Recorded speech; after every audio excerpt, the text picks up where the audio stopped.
üzərində möhkəm duran dağlar yaradan və iki dənizin arasında maniyə qoyan kimdir? Heç Allahla yanaşı başqa bir məbud mu var? Xeyr, onların əksəriyyəti bunu bilmirlər.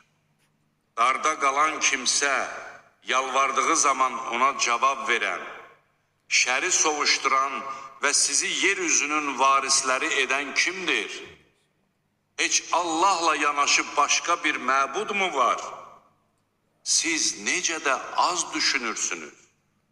Qurunun və dənizin qaranlıqlarında sizə doğru yol göstərən, küləkləri öz mərhəməti önündə yağışdan qabaq müjdəçi kimi göndərən kimdir? Heç Allahla yanaşı başqa bir məbud mu var? Allah onların qoşduqları şəriklərdən ucadır. Məxluqatı əvvəldən yaradan, sonra onu yenidən dirildən, sizə göydən və yerdən ruzi verən kimdir? Heç Allahla yanaşı başqa bir məbud mu var? De ki, əgər doğru deyirsinizsə, dəlilinizi gətirin. De ki, Allahdan başqa göylərdə və yerdə olanların heç biri qeybi bilməz.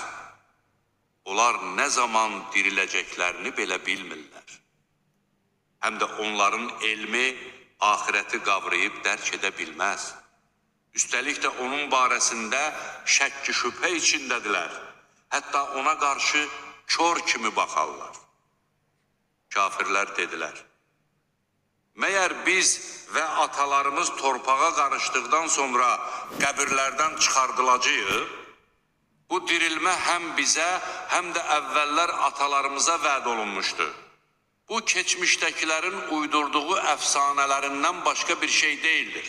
De ki, yeryüzündə gəzib dolaşın və görün günahkarların aqibəti necə olmuşdur.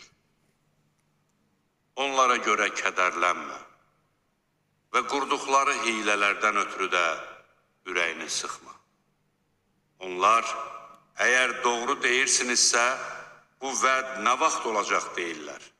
De ki, ola bilsin ki, tələsi istədiyiniz şeyin bir qismi artıq sizə yaxınlaşmışdır. Həqiqətən sənin Rəbbin insanlara qarşı lütfkardır.